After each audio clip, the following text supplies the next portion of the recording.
मेरी शादी को 12 साल हो गए। मेरा एक ही बेटा था। आमिर के बाद अल्लाह ने मुझे कोई औलाद नहीं दी। मेरे शौहर बहुत अच्छे थे, मेरा बहुत ख्याल भी रखते। लेकिन फिर अचानक मेरी जिंदगी ने एक नया मोड़ लिया। मेरे शौहर पूरा पूरा दिन मोबाइल में लगे रहते, मेरे से कोई बात नहीं करते। यहाँ तक कि आमिर को भी कोई टाइम नहीं देते। मैं शिकवा करती तो काम का बहाना कर देते या फिर लड़ना शुरू कर देते।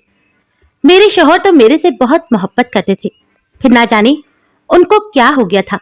घर आते तो मुंह बना कर रखते, बोलते मेरे सामने ना आया करो, तुम्हारी शक्ल से मुझे कोफ्त होती है। इन दिनों मैं बहुत परेशान थी। मैं भाई के घर गई और भाभी से अपनी परेशानी का जिक्र किया। भाभी ने बोला, मैं एक आमिल बाबा को जानती हूँ, वो बहुत पहुंचे हुए बाबा हैं। उनके एक ही ताबीज से तुम्हारे सारे मसले हल हो जाएंगे। भाभी मुझे आमिल बाबा के आस्थाने पर ले गई। आमिल बाबा ने मेरा मसला सुना तो बोलने लगे, परेशान होने की जरूरत नहीं, ये तावीज अपने शौहर को घोल कर पिलाना, तुम्हारा शौहर लड़ाई झगड़ा छोड़ देगा और तुम्हारा दीवाना हो जाएगा। आमिल बाबा ने तावीज की बहुत भारी फीस भी ली। मैंने आमिल बाबा का तावीज शौहर को पिलाया, लेकिन उन पर कोई असर ना हुआ। मैं भाभी के साथ दोबारा आस्थाने पर जाने लगी तो आमिर भी साथ जाने की जिद करने लगा। मैंने उसे भी साथ ले लिया। भाभी ने बताया कि तावीज का असर नहीं हुआ। हमने तो आपको आपकी मर्जी के मुताबिक फीस भी दी थी। बाबा ने बोला, इसके शौहर पर किसी ने काला जादू करवाया है और वो किसी लड़की ने करवाया है। तेरे शौहर के पीछे कोई लड़की लगी है। बाबा की बातें सुनकर आमिर रोने लगा और बोलने लगा, अम्मी चलो इधर से, ये बाबा झूठा है, मुझे इससे डर लग रहा है, झूठा है ये बाबा। आमिर की बातों पर बाबा को गुस्सा आ गया और चिल्लाकर बोलने लगे, तेरा ये बेटा मनहूस है। जब से ये तेरी गोद में आया है, तेरी जिंदगी में परेशानियां आ गई हैं, तो इस बच्चे से अलग हो जा, तेरी सारी परेशानियां खत्म हो जाएंगी। बाबा की बात सुनकर भाभी बोलने लगी, हाँ फजीला, बाबा ठीक बोल रहे हैं, तेरा बेटा मनहूस है। जिस दिन ये पैदा हुआ था, तेरी सास मर गई थी। 2 हफ्ते बाद तेरे शौहर को कारोबार में नुकसान हुआ। जब ये 2 माह का था तो तुम सीढ़ी से गिर गई थी। वाकई ये आमिर मनहूस है। भाभी और बाबा की बातें सुनकर आमिर सहम कर रह गया। हम घर वापस आ गए। मैंने भाई को बताया कि अली हर वक्त फोन पर लगे रहते हैं। भाई ने अली के फोन के नंबर का रिकॉर्ड निकलवाया तो पता चला आमिर फौजिया नाम की किसी लड़की से रोज घंटों बात करते हैं। मुझे ये देखकर बड़ा गुस्सा आया और मैंने अली से खूब झगड़ा किया कि तुम किसी लड़की के चक्कर में हो और इसीलिए मुझे और आमिर को टाइम नहीं देते और मेरे से लड़ते भी हो। मैं इस घर से जा रही हूँ और इस वक्त तक वापस नहीं आऊंगी जब तक तुम इस लड़की का पीछा नहीं छोड़ देते। मैंने आमिर को साथ लिया और भाई के घर आ गई। मेरे शौहर ने एक बार भी मुझे नहीं रोका। भाई के घर आए हुए भी मुझे हफ्ता हो गया, लेकिन शौहर की कॉल तक नहीं आई। भाभी से मेरा यहाँ रहना बर्दाश्त नहीं होता था। मेरे बेटे को हर वक्त मनहूस बोलती रहती। अगर मेरा बेटा उनके बेटे की किसी चीज को हाथ भी लगा लेता तो घर सर पर उठा लेती कि तू मनहूस है, मेरे बेटे की चीजों को हाथ ना लगाया कर, वरना तेरी मनहूसियत से मेरे बेटे को कुछ हो जाएगा। मैं अब शौहर का घर छोड़कर पछता रही थी, लेकिन क्या करती, मजबूर थी। किस मुंह से वापस जाती। एक दिन दरवाजे पर दस्तक हुई। दरवाजा खोला तो डाकिया डाक लाया था, जिसे पढ़कर मेरे तो पैरों तले से जमीन निकल गई। मेरे शौहर ने मुझे तलाकनामा भेजा था। अली ने मुझे तलाक दे दी थी। मुझे इस बात पर यकीन नहीं आ रहा था। 12 साल के साथ को उन्होंने ऐसे अचानक खत्म कर दिया था। मैं तो सदमे से निढाल हो गई। अली ने मुझे तलाक देकर दूसरी शादी कर ली। मेरी भाभी ने मेरी जिंदगी अजाब बना दी थी। उठते बैठते मुझे ताने देती और बोलती कि अपने बेटे को उसके बाप के पास छोड़कर आओ, ये मनहूस है। मैं अपने बेटे को कैसे छोड़ सकती थी? एक वो ही तो मेरे जीने का सहारा था, और फिर उसका इस दुनिया में मेरे सिवा और कौन था? उसके बाप ने तो दूसरी शादी कर ली थी। वो अपनी दुनिया में मगन हो गया था। वो तो मुझे बच्चे का खर्चा तक नहीं देता था। भाई बहुत अच्छे थे, मेरे सारी जरूरियात का ख्याल रखते। भाई ने आमिर को भी अपने बेटे के साथ स्कूल में दाखिल करवा दिया था, लेकिन भाभी चाहती थी मैं और आमिर इस घर से चले जाए, क्योंकि भाई जो हम पर खर्चा करते थे वो उनसे बर्दाश्त नहीं होता था।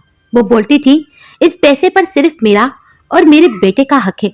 भाभी ने भाई से बोला कि फजीला जवान है, कब तक इस तरह अकेले जिंदगी गुजारेगी, इसकी शादी करवा दो।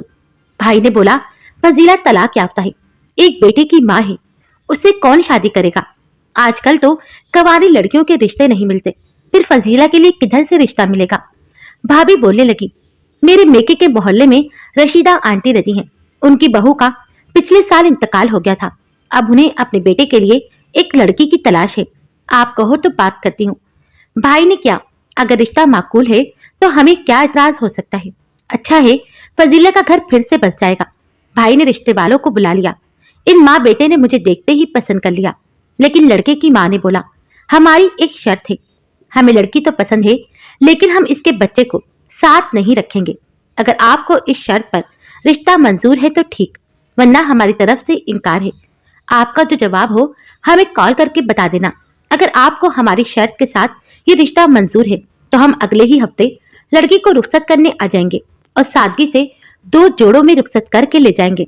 रिश्ते वालों के जाने के बाद मैंने भाई से बोला, भाई मैं अपने बच्चे को नहीं छोड़ूंगी, मुझे नहीं करनी की शादी। तभी भाभी ने बोला, क्यों नहीं करनी शादी, कब तक ऐसे बैठे रहोगी? अभी जवान हो, अगर ज्यादा उम्र हो गई तो अच्छा रिश्ता भी नहीं मिलेगा। मैंने भाभी से बोला, लेकिन भाभी मैं उम्र के बगैर कैसे रहूंगी, और उम्र मेरे बगैर कैसे रहेगा? उसके सर पे तो बाप का साया भी नहीं। अगर मैंने भी उसको छोड़ दिया तो वो किधर जाएगा? तभी भाई बोले, बाप का साया नहीं तो क्या हुआ, मामू तो है, मैं उसकी परवरिश करूंगा, बल्कि अपने बच्चे की तरह। लेकिन भाई, आपको तो काम के सिलसिले में हफ्तों घर नहीं आते, आप कैसे मेरे बच्चे का ख्याल रखेंगे? भाई बोलने लगे, फजीला तुम परेशान ना हो, बस तुम इस रिश्ते के लिए हाँ कर दो। आमिर मेरी जिम्मेदारी है, वो मेरा भी बेटा है। भाई के समझाने पर मैंने रिश्ते के लिए हाँ कर दी।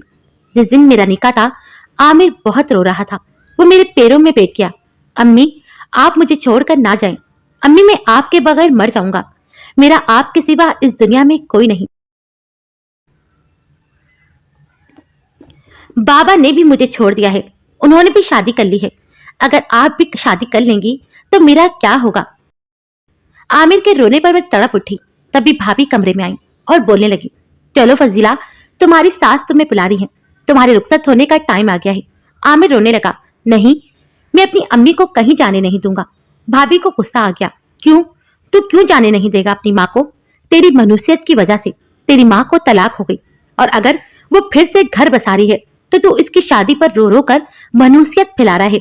कल को बड़ा हो जाएगा तो शादी करके पिट जाएगा, अपने बाप की तरह अपनी माँ को छोड़ देगा, बीवी के पल्लू से बन जाएगा। चल फजीला, इसको रोने दे, जब इसके बाप ने वफा नहीं की तो ये कैसे करेगा? आमिर को रोता छोड़कर मैं ससुराल आ गई। मुझे आमिर के बगैर सुकून नहीं मिलता था, उसकी बहुत याद आती थी। न जाने मेरा बच्चा किस हाल में होगा, यही सोच सोच कर मेरा कलेजा कट जाता था। भाभी तो मेरे सामने उसको मनहूस और पता नहीं क्या क्या बोलती थी, मेरे पीछे न जाने उसके साथ कैसा सलूक करती होंगी। मेरे शौहर भी मुझे बेटे से मिलने नहीं जाने देते। मैं बेटे को याद कर कर के रोती तो मुझे धमकी देते, अगर बेटे को याद करा तो तलाक दे दूंगा। मैं मजबूर थी, बेटे से मिल नहीं सकती थी। इधर भाभी ने मेरे बेटे की जिंदगी अजीरन कर दी थी। भाई काम से दूसरे शहर चले गए। उनके जाने के बाद भाभी ने आमिर को स्कूल से हटा लिया। घर के सारे काम वो आमिर से करवाती। एक दिन आमिर से जाले साफ करवा रही थी कि आमिर स्टूल से गिर पड़ा, उसके पैर में चोट लगी। भाभी ने देखा तक नहीं, वो बेचारा अपना टूटा पैर लिए घंटों दर्द से रोता रहा। भाभी हर वक्त उसको कोसने देती रहती। एक दिन तंग आकर वो अपने बाप के पास चला गया कि बाबा के पास रहूंगा, लेकिन उसकी सुतेली माँ ने उसे देखते ही मुंह बना लिया और आमिर के बाप से बोला, आपने मुझसे वादा किया था कि शादी के बाद अपने बेटे और बीवी से कोई ताल्लुक नहीं रखेंगे, फिर आपका ये बेटा यहाँ क्या कर रहा है? अली ने बोला, ये मुझसे मिलने आया है और मेरे से मिलकर चला जाएगा। जब आमिर को यकीन हो गया कि मेरा बाप मुझे रखना नहीं चाहता तो वो मजबूरन फिर भाभी के पास आ गया। भाभी ने तो उसको खाना देना भी बंद कर दिया। एक दिन भूख से तंग आकर वो फिर से अपने बाप के घर गया। उसकी सुतेली माँ ने उसे देखा तो गुस्सा हो गई। आमिर ने बोला, मुझे बाबा से मिलना है। इस औरत ने बोला, तुम्हारा बाप सो रहा है। आमिर कहने लगा, आंटी प्लीज मेरे बाबा को उठा दे, मुझे उनसे मिलना है, मैं 2 दिन से भूखा हूँ। मुझे बाबा से मिलवा दे। इस औरत ने आमिर को एक सोने की अंगूठी दी और बोला, ये लो, इसको ले जाओ और बेचकर खाना खा लो। आमिर बोलने लगा, आंटी मुझे ये अंगूठी नहीं चाहिए, प्लीज मेरे बाबा को उठा दे। इस औरत ने जबरदस्ती अंगूठी आमिर के हाथ में पकड़ा दी और शोर करने लगी। शोर सुनकर अली जाग गए तो बोलने लगे कि मैंने आमिर को अंगूठी चढ़ाते हो। शोर सुनकर अली जाग गए तो बोलने लगी, मैंने आमिर को अंगूठी चुराते रंगे हाथों पकड़ा है। अली ने बीवी की बात पर यकीन करके आमिर को मारना शुरू कर दिया और धक्के देकर घर से निकाल दिया और बोला कि आइंदा इस घर में कदम नहीं रखना। मेरा बच्चा 2 दिन से भूखा था, वो तो सिर्फ खाना मांगने गया था और उसकी सौतेली माँ ने उस पर चोरी का इल्जाम लगा दिया। वो भूख से निढाल वहीं सड़क पर बैठ गया। किसी ने उसे सड़क पर बैठे रोते देखा तो उसे भीख दे दी। अब आमिर भीख मांग कर खाने लगा। भाभी घर में मजे मजे के खाने बनाती, अपने बच्चे को अपने हाथों से खाना खिलाती और वही मेरा आमिर भूख से निडाल उनको खाना खाते देखता और आंसू बहाता हुआ घर से निकल जाता और भीख मांगकर जो पैसे मिलते उनसे खाना खा लेता। भाभी का एहसान था, उन्होंने आमिर को घर से नहीं निकाला था। उसके सर पर छत थी, वो दरबदर नहीं हुआ था। वो गंदे फटे कपड़ों के साथ भीख मांगता रहता और रात को आकर घर में सो जाता। 20 दिन बाद भाई घर वापस आए। 20 दिन बाद भाई घर वापस आए तो गली के एक बुजुर्ग ने उनसे पूछा, आप इतने दिनों से कहाँ थे? भाई ने बताया कि मैं काम के सिलसिले में शहर से बाहर था। बुजुर्ग ने उनको आमिर के बारे में सारी सूरत हाल बता दी कि तुम्हारी बीवी ने उसके साथ क्या क्या सलूक किया है। ये बात सुनकर भाई को गुस्सा आ गया। घर आए तो बीवी से पूछा, आमिर किधर है? बीवी ने बोला, वो तो सुबह होते ही अपने आवारा दोस्तों के साथ निकल जाता है और पूरा दिन आवारागर्दी करता है। स्कूल जाना भी छोड़ दिया है। मैं अगर कुछ कहूँ तो मेरे से जबान चलाता है। आज भी सुबह का निकला है और रात होने वाली है, अभी तक घर नहीं आया। भाभी की बातें सुनकर भाई को गुस्सा आ गया और उन्होंने बोला कि मुझे मोहल्ले वालों ने सब बता दिया है, तुमने आमिर के साथ क्या किया है। वो मेरी बहन की अमानत था, मेरी बहन उसको मेरे हवाले करके गई थी और तुमने मेरे भांजे को भिखारी बना दिया। अगर मैं तुम्हें तलाक दे दूं और तुम्हें तुम्हारे बच्चे समेत घर से निकाल दूं और तुम्हारी भाभी तुम्हारे बेटे के साथ ये सुलूक करे कि तुम्हारा बेटा जगह जगह भीख मांगे, एक रोटी को तरसे, तो तुम बताओ तुम क्या करोगी? भाई की बात सुनकर भाभी भाई के कदमों में गिर गई। ऐसा ना बोले फैयाज, आप मुझे क्यों तलाक देंगे? मेरे साथ ऐसा जुल्म ना करें। मैं इस ढोंगी बाबा की बातों में आ गई थी और आमिर को मनहूस समझ बैठी। आप मुझे तलाक मत देना फैयाज, मुझसे गलती हुई है और मैं अपनी गलती की माफी मांग लूंगी। आमिर को भी अपने बेटे की तरह प्यार करूंगी, प्लीज मुझे माफ कर दें। भाई आमिर को ढूंढने घर से निकल गए, लेकिन आमिर का कहीं पता नहीं लग रहा था। भाई मेरे घर भी आए, मुझे बताया कि आमिर सुबह से गायब है। मैं थाने जा रहा हूँ उसकी गुमशुदगी की रिपोर्ट लिखवाने, तुम भी मेरे साथ चलो। लेकिन मेरी सास और शौहर ने साफ मना कर दिया कि हमारे यहाँ की औरतें थाने नहीं जाती। भाई अकेले ही चले गए। आमिर के वालिद को फोन करा तो उन्होंने साफ बोल दिया उनका आमिर से कोई ताल्लुक नहीं।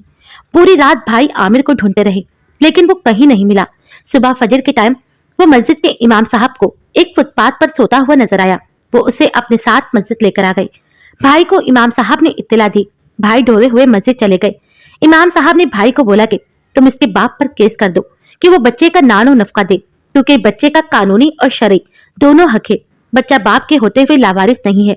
इसके बाप को जब तक ये बालिग नहीं हो जाता इसका खर्चा उठाना इसके बाप की जिम्मेदारी है। भाई ने अली पर केस किया।